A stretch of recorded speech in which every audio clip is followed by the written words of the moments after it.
you fund well, you fund not well, and you fund better than expected. Those are three outcomes, and they are going to mean different things for people playing at different levels. Hey, everybody, and welcome to another awesome episode of Crowdfunding Nerds. I'm your host, Andrew Lowen, and I'm joined, as always, by Sean. And today we're going to talk about, we're going to revisit an old podcast that we did, which was what we're going to revisit the information and just see what we think about all of this now 5 years later almost. Or I guess over 5 years later. This was like podcast number 7 that we ever did, and we're on nearing episode 280. So the concept is 4.5 possible outcomes of a crowdfunding campaign. And back in the day, we talked about it, but now with so many more campaigns under our belt, we have hundreds of campaigns that we've done since then, and it's like, how do we think about it now? We've had, we wanted to really, I know a lot of people listen to this podcast for the marketing advice that you get. And we take you on a journey. Sometimes we ask you to listen to how a game is made, and it's like a little bit of a tangent, but highly relevant. This one, we thought, we want to do a marketing podcast that just focused on good advice. And what is advice that we wanted, or that we've been really coming into contact a lot with lately based on our firsthand experiences with recent projects, with live projects. And we talked about, what to do in regard to making a plan for funding well, not funding, or at least it looking unlikely that you're going to fund, and then funding extremely well. And, which are three kind of general possibilities of your Kickstarter campaign or crowdfunding campaign. You game found, Kickstarter, backer kit, whatever. And I think that it definitely deserves revisiting. My thoughts have changed a lot over the years, and I'm looking forward to what you think too. Yeah, just a fact check and correction. It was actually episode number 5. So oh dang, it was an old one. So if you go to crowdfundingnerds.com/episode 5, you'll find the original one. But essentially, what we're going to be discussing is maybe the 3 outcomes, and then 2 outliers that you might encounter, and essentially that you need to have a backup plan or a contingency plan or a plan for each of these 3 outcomes, so that no matter what happens to your campaign, you know what's happening, you know what you're doing. So I don't know, Andrew, list out those 3 outcomes. Sure. Yeah. So they basically boil down to this: you fund well, you fund not well, and you fund better than expected. Those are 3 outcomes, and they are going to mean different things for people playing at different levels. So, if you're Modifius Entertainment, funding not well could still be hundreds of thousands of dollars. Funding better than expected could be $10 million. But if you're like a first timer running a campaign and you're like, I hope I fund well, you may just be hoping to hit 100K. I mean, that would be incredible, better than expected. And so, obviously, depending on the cost of your, the pledge price of your product, and, what size game. I mean, there are a lot of people listening to this that have a game that'll be $20 when it hits Game Founder Kickstarter, or there are others that'll have like an all-in that'll be like 400 when it hits those platforms, and everything in between. So, these values, I think they, your mileage may vary depending on kind of where you are. And I think that the key for me in all of this is that regardless of what happens, crowdfunding is a roller coaster. I can personally attest to this from running several of my own campaigns. It's so exciting and so disheartening. And one day you're on a high, and the next day you're just in the middle of the Sahara Desert trying to survive. And, everything that you're doing is just, there's so much going on. It feels like you're on a roller coaster. And, your backers are not on the same ride that you're on. They're like watching you, and it can be fun, but it's kind of hard to get somebody to feel and have the same perspective as you when you're the one riding the ride. Or it's like you're holding onto a dragon and you're just trying to hold on. It's like an insane, exhilarating feeling, but other people watching you are like, hey, that guy's crazy, he's holding onto a dragon. but they're not feeling the feelings that you are. And so when you get into whatever, the meat of what we're going to talk about, your audience is watching you and they are taking cues from you. So if you, let's say if your project doesn't fund well, like you hoped, and you just outright cancel it, let's say, what does that look like to the people watching? That looks like you failed and quit. And the optics of that will make it very difficult to get those people to trust you. Whereas if you were to have a plan in place and say, oh, I didn't fund as well as I thought, so I'm going to poll my community and I'm going to ask, what has you on the fence, or what made you decide not to jump into this campaign, and then make, based on that feedback, an educated decision on whether to cancel and relaunch. But you're going to tell your audience, hey, this is the plan. We're going to cancel, retool a couple of things, and then relaunch. Or we fixed a couple of things that people were concerned about, and now your funding total can increase. And so those are the types of things that we're going to talk about.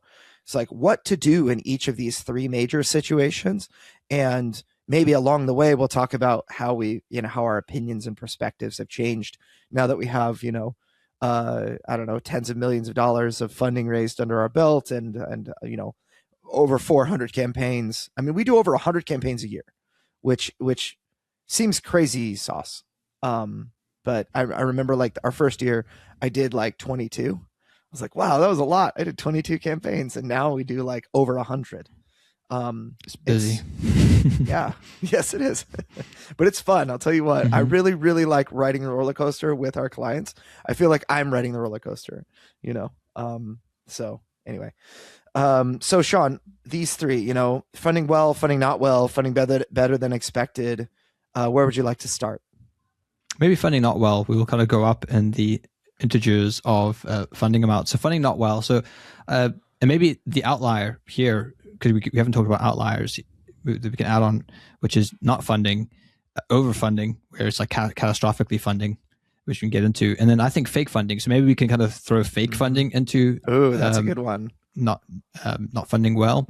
So you could have people, maybe just talk about fake funding. So people have a funding goal and then they fund, but it's actually not their legitimate funding goal. And then even though they've raised thousands, sometimes hundreds of thousands of dollars, they have to make an update saying, sorry, we actually can't produce this because we essentially lied to you and our funding goal isn't legitimate in any way. And we're just trying to break a system and we haven't reached our actual real funding goal. So we have to pull the plug. I think that is probably maybe one of the worst outcomes. I think it'd almost be better not to fund, to kind of say, hey guys, we were actually deceiving you. And there's an element where, the funding goal isn't, it comes down to your tolerance of loss, really. But I think at least if your funding goal should be, we can produce this. And if you can't produce it, then it really is a fake funding goal. And I think it's important that, I think that's one of the worst outcomes, where you fund, but you then have to send an update saying, even though we funded, we actually can't produce this. I think it's one of the worst outcomes. So have a plan for that. And I think the best plan for that is not to do that. Yeah. Well, because you erode backer trust, when you do that. There's this one project, and it's been a long time now, so I feel like I can name it because I feel like it's not done. I want to say James Hudson over at Skybound Games. They've come up with a number of really great games, but one of them was a game called Bloodstone, I want to say. And from what I understood, this project was like 6 years in the making. It was a very, for a company like that, for an established creator like James Hudson, it was like a serious labor of love. And they ended up raising, I want to say it was like $250,000 in a couple of days, but they were expecting like over $1 million. And I know I'm getting my numbers wrong here, so give me some grace on this. But especially if you're listening, James, I'm certainly not meaning to drag you through the mud here, because I think this is a really good example of this, where this project was canceled, even though it had enough. It was like tons of minis and tons of like other like premium components and things like that. And they ended up stagnating around, 250,000. They really needed more to make it worthwhile. And because it was, at least this is how it was billed, because it was like such an important project to the creator, and it didn't do as well as they hoped, they were going to cancel and look to relaunch in the future. And as I understand it so far, that was, I mean, at least 2 years ago, and they haven't yet relaunched it, as far as I can recollect. And it may still be in process or something, but um, that was one of those. It was like a really big campaign that dropped a sad truth bomb on people, because there were a lot of people really excited about that. And I think I was one of those people. Is one of those things that I personally kind of remember. And even though it didn't hurt my opinion of him as a creator, I think he handled it well. It still felt weird to raise so much money and then cancel. And I don't exactly know what the numbers had to be like in the back end, but to have a fake funding goal, to smash through it, get 1,000% funded or whatever, 500% funded, and then cancel, was really is a problem. There are other companies that will, when we talk about fake funding, there are companies that will have, 19, have a $10,000 funding goal, have like 19 backers, and then they get like 28 backers the next day, and then there were 9 people that each put like $2,500 in there. That's something that we've seen.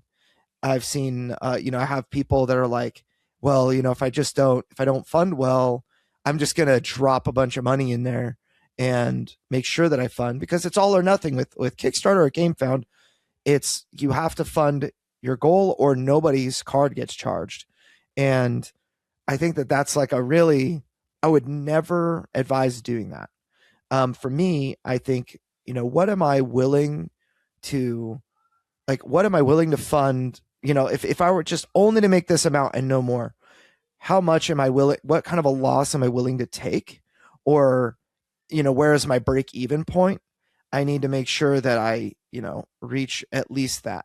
So, the Deliverance Council of the Fallen campaign was about $50,000, like our funding goal.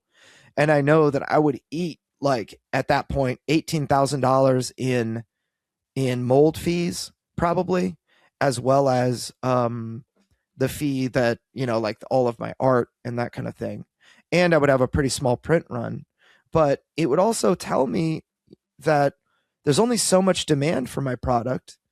And I overestimate, I think everybody is going to love my game, and that it's going to sell like hotcakes. But if I didn't fund well, it's an indicator that there isn't as much demand for my product, or maybe I don't understand the audience, or, other things like that.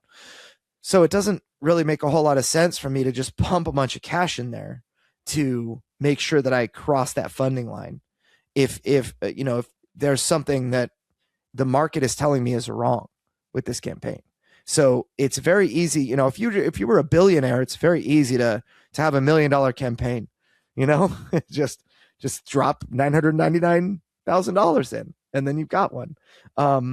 But you're doing a disservice to yourself overall, because you are failing to learn what lessons can be learned from not funding well. So, I guess to circle back on fake funding, people can see through it. I think, if you have an example that is very commonly used, that I think is, they're playing a game on Kickstarter or, through crowdfunding, but like companies like AEG will have like a $5,000 funding goal, or like Gameland Games, for all of their Tiny Epic games, they would have like a $5,000 funding goal, and they would raise, $600,000, no problem. And clearly 5,000 is a fake number, but they have really built over time a fan base that expects that whatever the number is, it doesn't even matter. We need to, they're going to make, yeah, exactly. And they have the financial resources behind them to make and deliver this thing. First time creators don't have that luxury. So if you have a game with miniatures in it and it's only $5,000, then backers will put two and two together and say, well, you're planning on overfunding in order to even deliver this product, and don't be there. Don't do that. And be careful, because sometimes when it comes to those larger orders that come in, sometimes they can be legitimate. In fact, we had a project we worked on, and this particular publisher had an event, like a local event, and they invited all these business people, and there were certain people there who they wanted to purchase this game, but for all their staff. So you're talking about, hundreds of copies. So what they did is they went to Kickstarter and then they bought 100 copies through one backer. And so you see this huge jump. And even though it was completely legitimate order, it was for real people. Kickstarter canceled the order and then blocked the account because this was a new account recently made. It was their first thing they ever backed. And this particular publisher wasn't expecting that. So they were expecting to get this huge kind of swell from this local event that they spent a long time organizing. And it didn't. The campaign sort of stagnated. Eventually it did come and it funded, but it looked really weird where it was, maybe 100 backers and suddenly there was just one more backer and they were like fully funded.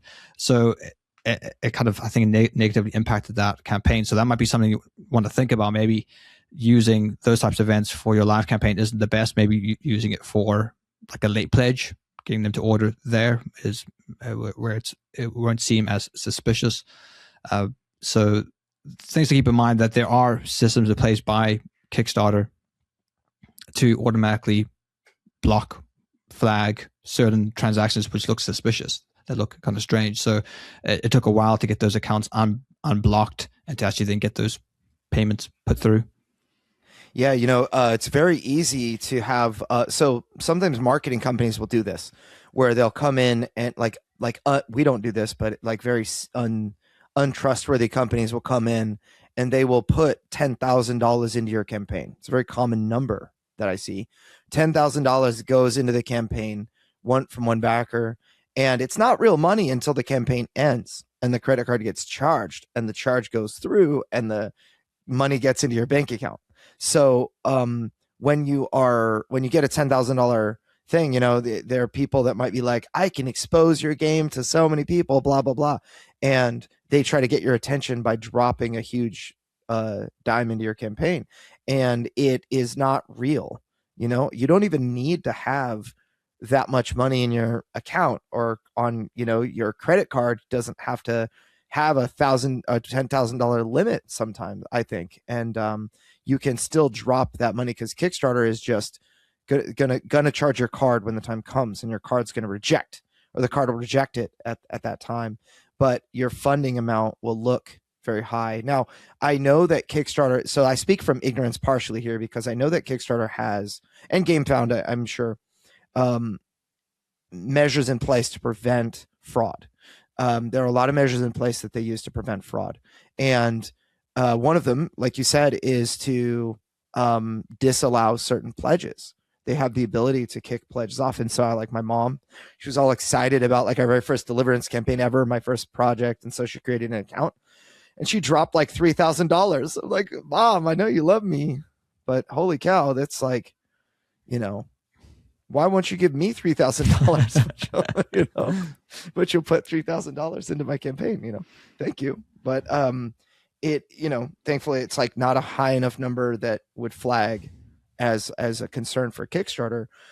But yeah, it's something to think about, So yeah, you definitely want to have, if you have large pledges coming in, you want to design a pledge level for those people. Mm-hmm. So if you wanted to do it right, you would create a pledge level that others can see. It's like epic retailer, 100 copies of my game, and the person can select that pledge level, and it makes sense. Looks more transparent. I actually had there was one guy who's a big fan of Deliverance that when we launched our second campaign, we had a lot of money come in, and if you looked at our pledge levels, it was like the numbers didn't add up. It's like, okay, so if all these pledge levels pledge this amount, like, I don't know, let's just say we raised like, $300,000 in the first 72 hours, and this guy was adding up the pledge levels. Is like, dude, these only add up to like 220,000. Where in the world is the $80,000 that, because he's just looking at, okay, this pledge level is $149. There were 1,000 backers in that one. This one is $119. He's doing that kind of math. He's like, oh, only 220,000 is accounted for. Where is the other 80,000 coming from? And this is a conversation I had when our Kickstarter was live, and it was from our add-ons. So there were a lot of add-ons that after you select your pledge level, you can add this or that to your pledge. And so people would add t-shirts, people would add, the neoprene playmat or the metal coins or whatever.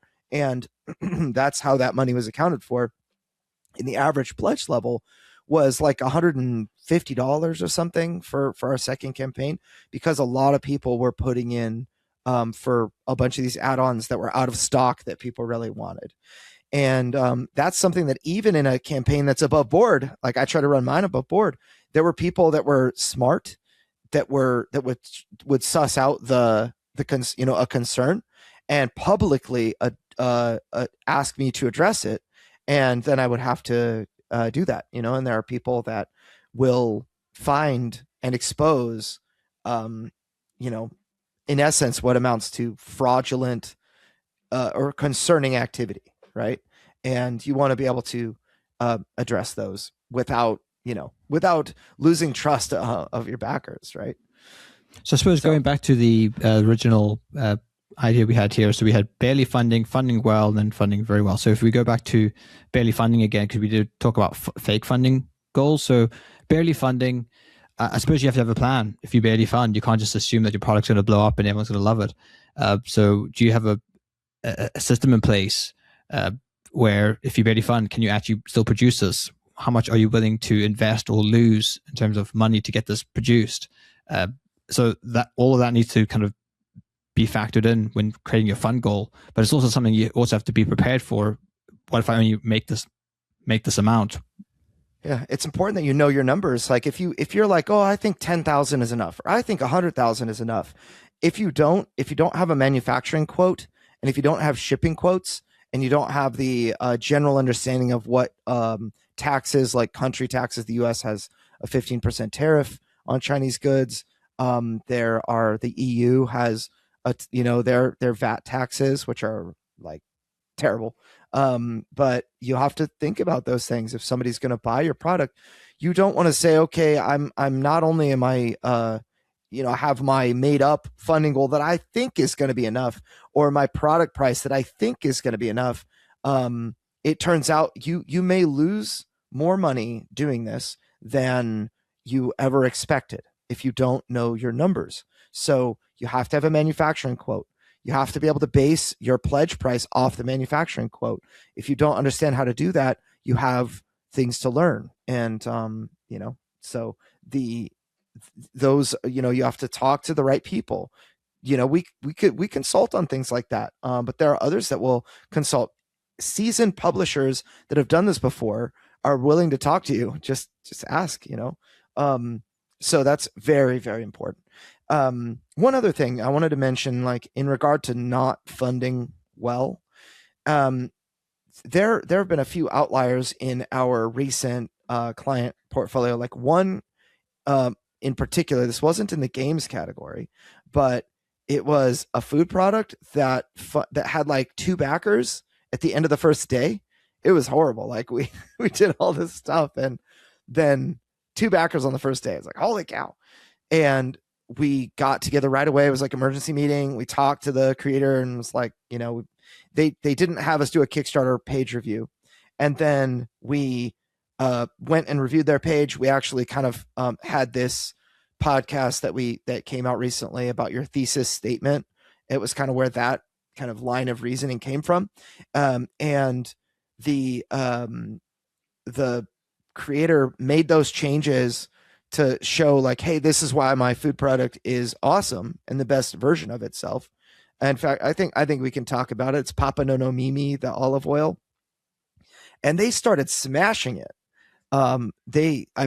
It went from like 2 backers to hundreds of backers, and Project We Love, and featured in an article, and featured yeah, in several placements, and they're just blowing up like gangbusters right now. It's amazing. And so that product, I will get them onto the podcast to kind of talk about the whole experience because they're seasoned creators as well. But they made changes and decided, hey, they were going to cancel, but then they got Project We Love, and it was like, well, let's just see kind of how it goes and make these changes and whatnot, and send our email blasts out again to our people, and then they had a bunch of people jump in, and so it because they had a plan, and very importantly, I don't want to understate this because I think that this is so important. Because they had a community and an email list of people that they could ask questions, they were able to right their ship and go from not doing very well or like barely funding to funding like over 1,000% or whatever so far. I'll have to like look at their campaign, but it was a significant difference. Yeah, we had another campaign where funded the first day. I think they got a third of their funding amount. Second day was barely any growth, and usually that's a death nail there after the second day. But they sent out an email, and then they got a huge spurt in funding, and then day by day it just kept on gradually increasing. And then about a weekend they actually met their funding goal. So you do get these outliers, and I think the importance there is having that email list, because if you have that email list, you can course correct, you can communicate with people, and you can even survey them and change your page, change your offer. And then people will back and support you. So it's really important that you do collect that email, particularly if you're starting off, it's your first project. That's a guarantee. I think emails become slightly less important if you're 10 projects in, adding another, 500 people, whatever, 1,000 people to your email list. Probably not going to make too much difference if you've got 10,000 people on your email list, but it's still certainly an important asset to have for your publishing business. And it's going to be super important if you do run into issues, if you barely fund, or if you you don't fund, you're going to need that email list. Hey, crowdfunding nerds, if you're looking for an awesome fulfillment partner for US shipping, you should really consider Bridge Distribution and Fulfillment. I personally use them. I've used them for multiple projects. They do such a great job. They also can fulfill Amazon orders and get you prepped for Amazon and their warehousing team. I have been so happy using Bridge Distribution. I'm really proud that they're sponsoring us. If you reach out, bridgedist.com, that's bridgedist.com, let them know we sent you. All right, now back to the show. So I have controlled many companies' email lists that were very large. One in particular was about 200,000 emails. We would send two emails a week to this list. There were about 700,000 people that were on the email list, and around 200,000 that would be like very active. And the over time, like people would unsubscribe. Every email I send, we had a lot of unsubscribers, and it was like a little bit of a, at that level, when you have 150 unsubscribers from one email and you do it twice a week, it sounds like a lot. You've got 300 unsubscribers a week, but when you send and get 200,000 opens, it's not really, you don't really feel it. However, over time, this company that I used to work for had, and when I say I work for them, they were a client of mine at my marketing agency, and they were a product-based business, and I was selling like widgets for them. And they, over and over again, they were like, hey man, you just run the ads and you run the emails and just make sure it's done just like we want. And I'm like, hey, we should focus on like some SEO marketing to get new people to find you when they need your product but don't know what it's called. You should be in those places. And they're like, nope, we don't want to do that. We have our, ways of advertising. And that was through like magazines and other things like that. And they're like, your job is to like capitalize on the interest that we drive, that we create. And over time, their email list like dwindled. And I worked for this client for many years. And I remember their email, there was this one time where like their deliverability started to suffer, where Gmail used to open like, it was like 70% of the emails that Gmail would receive went right into the inbox, and then it just cut almost in half. It was like 40% suddenly. And then, it dropped like to 15% of the emails that Gmail received went into the inbox, the rest in the spam folder or the dreaded promotions tab.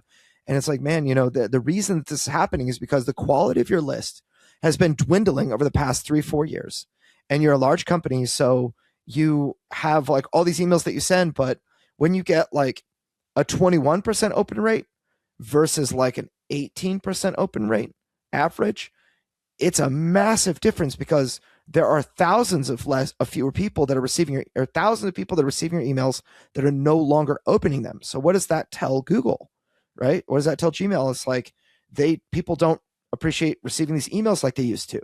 And so you really need to, in my opinion, if you have a very large email list, you should always be sending an email once a month, and you should be adding over time when opportunity allows, because you're going to get fresh, like new blood in the email list, and it's going to keep your numbers good for companies like, Gmail and Yahoo and Comcast and all that.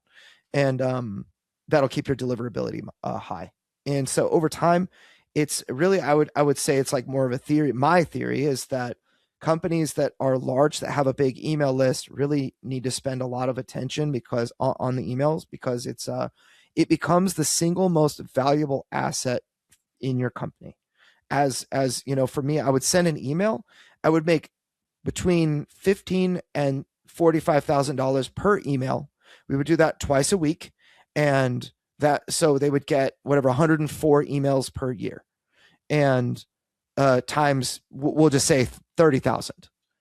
That's a significant amount of money, and they could do that because they built that email list up over time, right? So definitely don't undervalue that, and make sure that in the games industry, we've got like communities that people like to participate in. And so I guess I say all this to say that if you are not funding well and you have only Kickstarter followers or GameFound followers, you're speaking to the people that backed your campaign and the people that didn't when you send an email. But if you send a Kickstarter update, you're only speaking to the people that backed your campaign, because followers, although they can see those updates, they don't go into their inbox.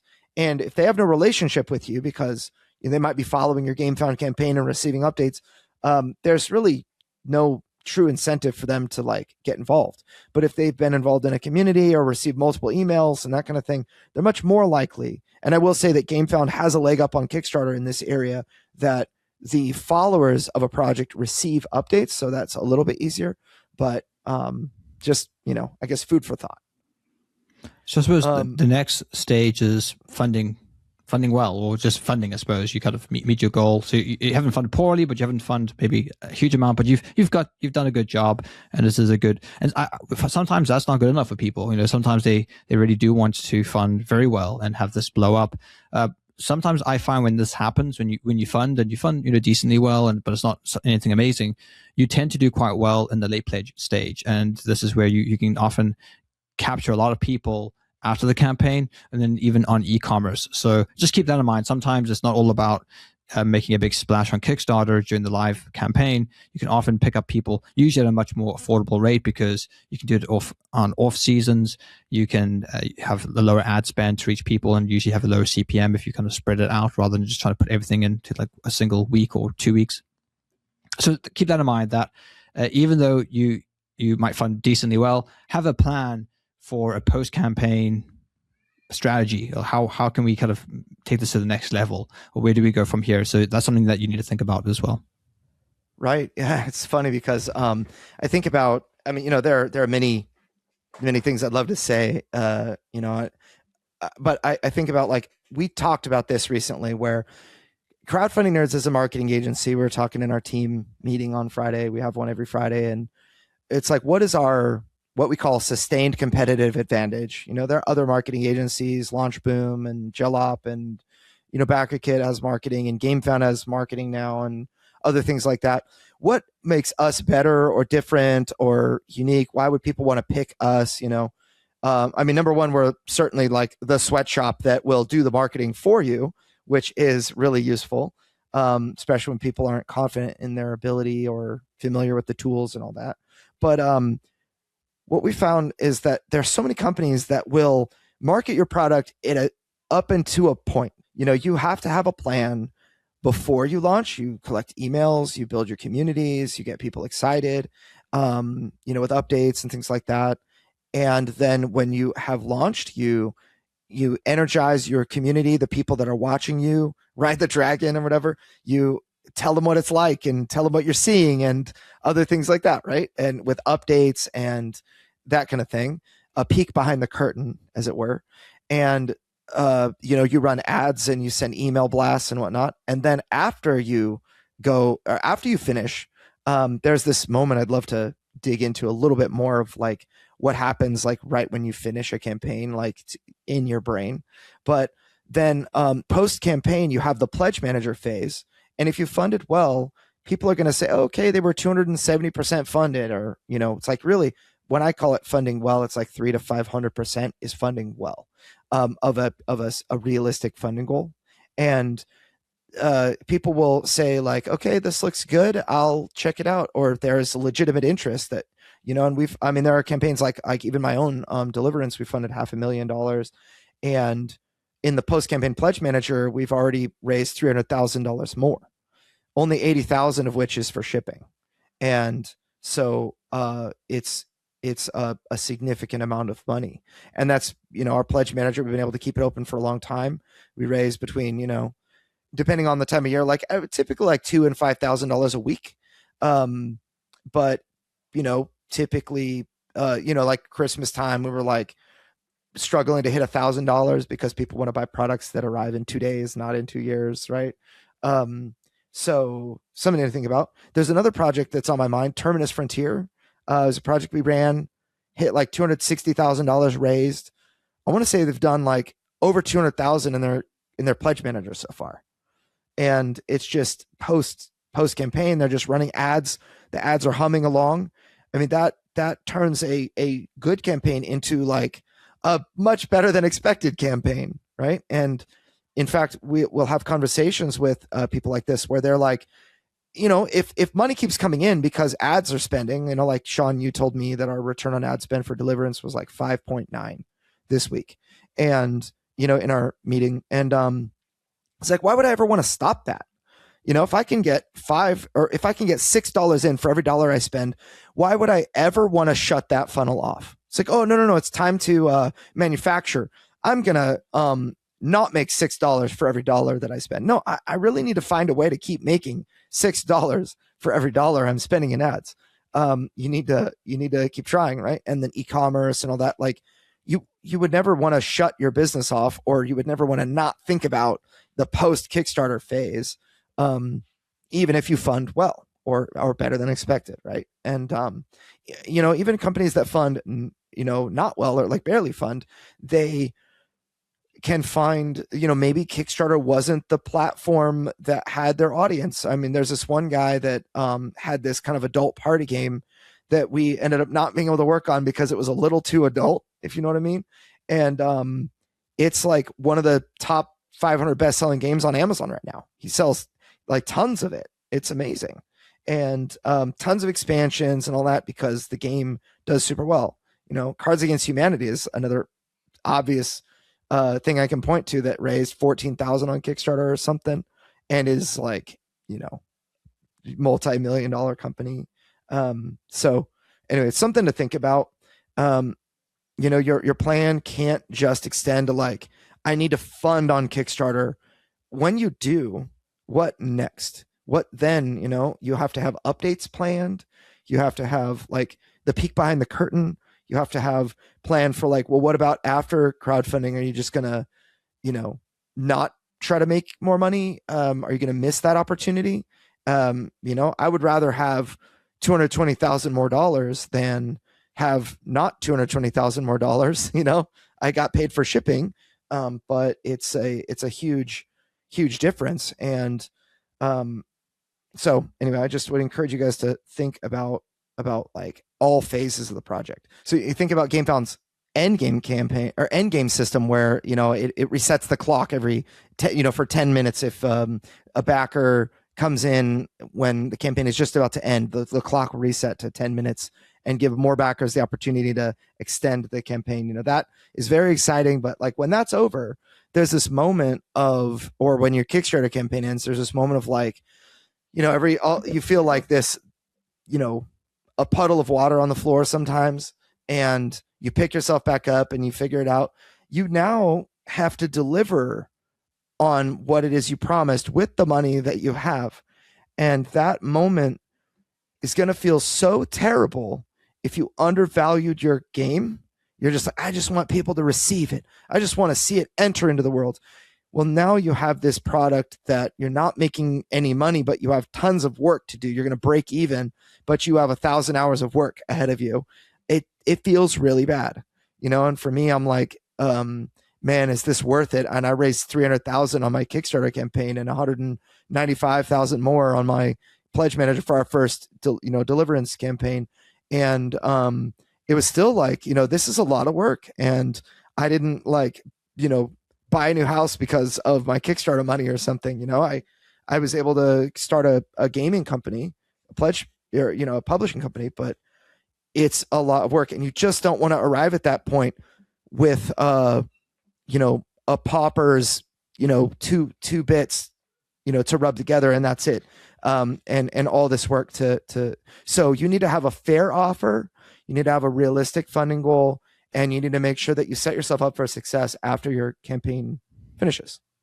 Thoughts? So I suppose now if you talk about funding well, so maybe this is almost the opposite of funding decently well. We often find that people who fund very well, they can struggle in the late pledge because you sort of, your game has reached so many people. You've raised a lot of money, and it's just harder to find new folks. You sort of have to keep on making your targeting more broad, and as a result, people are less qualified, and it just becomes more expensive, and just things might work for a little while and then they stop working, and you got to change it. So we've actually seen this happen with some pretty large IPs. In fact, they sell very well.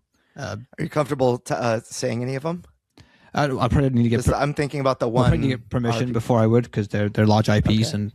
And but yeah, there's certain games where they're AAA IPs that we've worked on, and we've struggled to sell. Sold over 100,000 units of. Exactly. So now it's like, well, everyone who pretty much wants this has that. So how now do you sell it to people? So we've encountered those troubles. So plan for that as well. Plan for if you sell. I suppose it's a good place to be in. You sell so much, but know that it probably won't sell for that like that indefinitely. I think every product has a shelf life, and that in a couple of years' time, if your entire company is based off that one product, then you might find stagnation happening down the road. So what's your next step? It needs to be thought out. Right. Yeah. The Mythic Games was, a big crash that happened several years ago now. And that was very public. And they had a campaign called Darkest Dungeon that raised over $4.5 million. And they launched a couple of other campaigns after that did not reach that huge value. And from just kind of the outside looking in, they were actually one of the companies that was looking at Deliverance. They made me an offer for Deliverance, but I ended up not going for it, thankfully. But they did not raise enough money to match what staff they hired for their the next campaigns. So because they made $4.5 million, I would actually call that the moment. In fact, we talk about funding very well.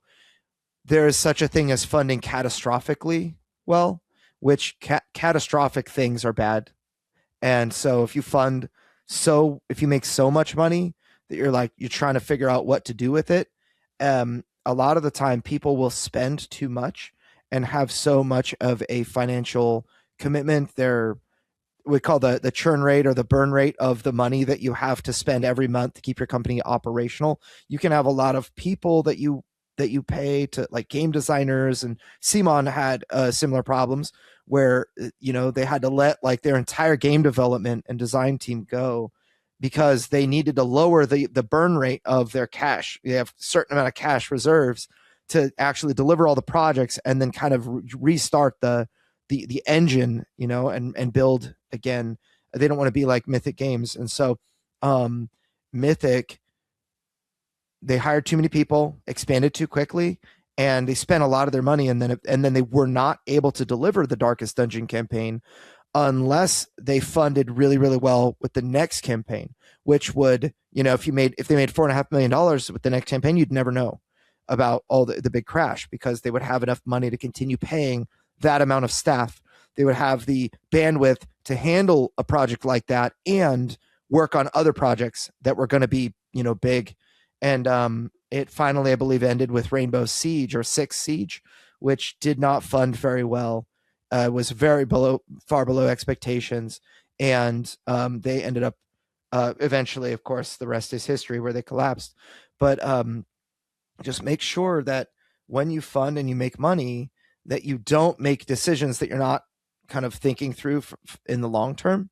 What I always think about is, like, when I hire someone, I think if I'm making a commitment to someone, if I hire like as an employee, contract is a little different. But if I hire someone as like a full-time employee, I'm making a 1-year commitment to that person. So I need to find enough in our monthly spend or our monthly budget to be able to afford that person for 12 months. And if there's something happens in our company that's like, oh no, we lost a big client, or or the market took a big downturn or something like that, I need to be able to say, hey, look, I can give you 3 months. And I had to do this actually recently for Deliverance because of the US tariffs and our manufacturing delays. It's going to cost us more months of time before we actually have product available to sell. And so a guy I had on board full time, I'm like, hey, I can't keep all of you guys. I have to make cuts somewhere, and I have to make cut to your position because our story is done and that kind of thing. But I gave him our staffer 3 months of time. Like, I will support you and help you find something to do. Like, we'll get you transitioned so that you're not like losing your house or something like that. And I think that that's important. And so many companies, they will not really, they don't plan for things like that. And so it's much more of a long-term plan, and it's much less fun to think about, I have all this money in the bank account right now, but it's kind of all spoken for. So, you have to really think like that. And again, it goes back to your manufacturing. Like, what was your manufacturing cost per unit? How many units are you going to order? For me, if it's $10 a unit, I order 5,000 of those games. I mean, that's what $50,000 that I have that might be in my bank account right now that I can't access. So what would you do, Sean, if you had a campaign that, like, you have Cypherpunk that you're kind of working on, and you eventually go to Kickstarter?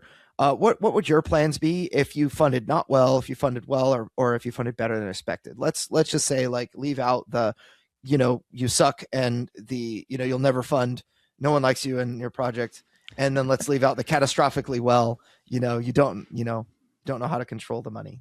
Well, I suppose if I go to Kickstarter with this, it's going to be my first project. So funding, I think, would be achievement in and of itself. So I'd probably be pretty happy. But yeah, if it barely funds, I'm just going to be happy to get in front of people and get a print run out of it. It is what it is.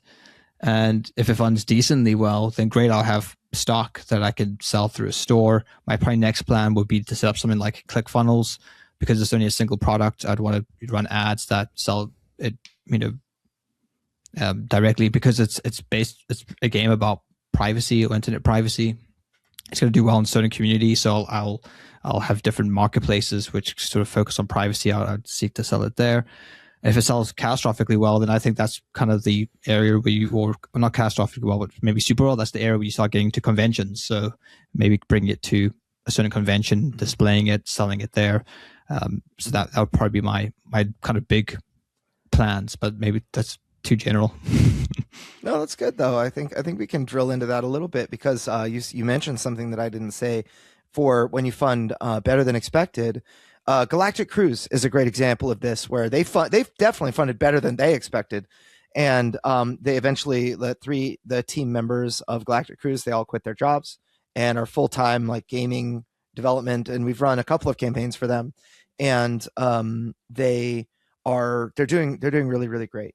But one of the things that I loved about them, that you also mentioned just now, was that they are going to conventions. They're at conventions. They are finding new markets. So there's a certain amount of people that will buy it on Facebook and will search for it and buy it on Google. And the Board Game Geek, if you advertise correctly and you have really great looking images, like, yeah, people will, you're kind of tapping into the right people there, and you can make sales. And then there's buzz going on, and they'll make some sales that way. But they're going to reach new markets by going to every different convention. There's a, like BGG Con in Dallas. There's a local group of people that's kind of their main thing. They go there. People at Dice Tower East, PAX Unplugged, up in Philadelphia. Dice Tower East is in Florida. And then Origins in Columbus, Ohio, and Gen Con in Indianapolis, Indiana, and Essen out in, Essen, Germany. And then you've got the UK Games Expo, which is in the United Kingdom. Those are places that you can go where there are a lot of people that you will not find on Facebook. You will not be able to, they will not buy things because they were advertised to on Facebook or BGG. They may have like some, they may frequent BGG, like European Essen attendees may frequent Board Game Geek, but they don't really buy anything on Board Game Geek. And they get all of the latest hotness and whatnot. They look at the Essen, what's coming up for Essen. Let's find what's new and hot at Essen. And so I think that's really smart. Using your money proactively to reach new markets is a really great idea. I also think you've also, depending on your theme of your game, you've got conventions which are outside of the gaming or tabletop space. So, for example, Deliverance has this religious theme. I'd love to see Deliverance at the Keswick convention, which here in the UK is like this 3-week convention, which has been going on for over 150 years or something. And it's just the whole town basically gets taken over by all these different Christians that come and have this like 3-week convention. It's huge. So I think it would do very well at a convention like that. For something like Cypherpunk, there's something called MoneroCon in Germany, happens every year. So that's like a kind of privacy hackers kind of convention. But I think the game could do particularly well there. So there might be a certain theme. If you have a medieval theme, maybe some Renaissance fair, or well, it's not the Renaissance, but if it's like a medieval theme or like some type of history reenactment, convention, then you might find your game does quite well there. And I think the great thing about those conventions is that you have no competition. Right? People are going there because they really like that theme, and it's like, oh look, there's a game about this theme. Wonderful, I'll pick it up. You're not competing with all of these other publishers trying to sell games to gamers. That can often be quite difficult to do at a convention. Yeah. So one other thing is that if your game does really well, then it's going to have a fan base that would be very excited to see you, and even if your game does well, there's demand for an expansion, and to think about, what am I doing next? Like, what's next? And so you can have expansions that also require the purchase of the base game. That's one thing to think about. And we did actually a podcast on this a while back when I talked about Deliverance, Council of the Fallen, and how it's a very large game that also requires the base game to play, and if that was a good idea versus making it standalone. So that's something that we could, we could maybe dig, you should kind of consider, is that if your game does well, people are looking for a follow-up. People are looking for things like, Sean, you with Cypherpunk, you're talking about different types. So like, one of the cool things about Cypherpunk is that you code crack in the game. So you have encrypted text that you need to decode. It's like the coolest version of a decoder ring ever. Is like, there are cards that you will have to decode what location the card is referencing. And, when you do that, you figure out what item is in that spot, and you're able to then, identify where the dead drop is and pick it up or whatever. It's like you get like the locker combination. It's locker 213 in codename Logos or whatever. So it was really cool. But then for you as an expansion, you could have different types of code breaking and different ciphers that you can swap in and out. You can have new locations that are new maps or whatever, that type of thing is, there's a lot of potential. And, so other games in the Cypherpunk universe as well, you could kind of dig into like, well, okay, everybody is playing this one guy, and now he's trying to do some stuff that you have to, maybe it's a campaign type game with ciphers and code cracking, and you gained a new tool, which is now this like cipher wheel that you can use. And as you advance through the game, like the ciphers may become more difficult, or maybe you've got ciphers that you've got and you're not sure how to crack them, and then you get a new tool and a new clue. You're like, oh snap, I found the code word for this cipher, but that's something that would be very beneficial if you were thinking about that before you even fund, so that if the game does better than expected and affords you the time to do that, you're not sitting on your butt twiddling your thumbs wondering what it is I'm going to do, right? It's like, what should I do now? Because you'll waste a lot of time, right? So anyway, hopefully this has given you guys a lot to think about. We hope that you guys fund extremely well, but when you don't, just make sure that you have a plan and that you take your audience on that journey with you, that you give them information, Kickstarter updates, emails, community updates to help them follow along with you, that you seek their opinion. You don't just always tell them what's happening and what you're going to do, but you say, what do you guys think here? Option 1, 2, and 3. We could go one of 3 different directions. Which option do you guys find most attractive? One thing that we always say is, I don't know if we mentioned it on the podcast or not, is like polling your community. When things don't go well, you should have built a community and an email list that you can ask, hey, what has you on the fence right now? What could we do that would get you off the fence into backing, or get you to, help you make a decision? What information could we provide? And if you ask the right questions, and, maybe instead of leaving it open-ended, you give people options to like select multiple. If you feel this way, like I didn't have enough money, or the theme didn't appeal to me, or I don't know enough about combat, or whatever is good. But if you give them the right, options, and you ask the right questions, you'll get the right information you need to actually course correct. And, so any final advice you have, Sean, for people that may need to plan for funding, and, like what we talked about? Yeah, I think just reiterating your last point, having a plan for each of those positions so that you can confidently lead your ship. You're the captain of the crew, and you're saying, okay, I see that there's a storm ahead. I know that I had a plan for this, and this is where we're going. And I think that confidence just makes people a lot more confident themselves to support you and to follow you and support what you're doing. So being prepared and having plans for each of those contingencies is super important. Yep. Yeah. And I think you can extend that even to like running a booth at a convention. What if the booth goes well? What if it's completely dead? What if it's, that kind of thing? You can, I think that's something you can extend to all kind of aspects of running a publishing business. So anyway, hopefully you guys enjoyed this. Please check out whatever you're listening online or watching on YouTube. Please like, subscribe, leave a review. That really helps us a lot, and we don't ask for that enough. I would love it if you guys did that. And check out Tabletone, our sponsor. I love using Tabletone for Root RPG, and I think you should try it, especially if you're running RPGs or campaign games. They have such a cool system. Just go to tabletone.app and you won't be disappointed. It's free to check out, and I highly recommend it. They have a cool like fantasy sounds and other things that are like default that you can leverage. So tabletone.app, and we will see you on the next episode, nerds. Hey, crowdfunding nerds, it's Andrew Lowen, and I wanted to introduce you guys to the Crowdfunding Nerds Academy. If you don't know, we have a do-it-yourself course system that will teach you how to build, excite, and prepare a crowd to fund you on your launch day, and that is our goal. I have used these systems to help raise over $30 million for tabletop campaigns, over 200 tabletop crowdfunding campaigns since 2019. I've generated over $100 million through e-commerce sales using these processes. These courses teach you how to replicate our results. They're made for the small creator.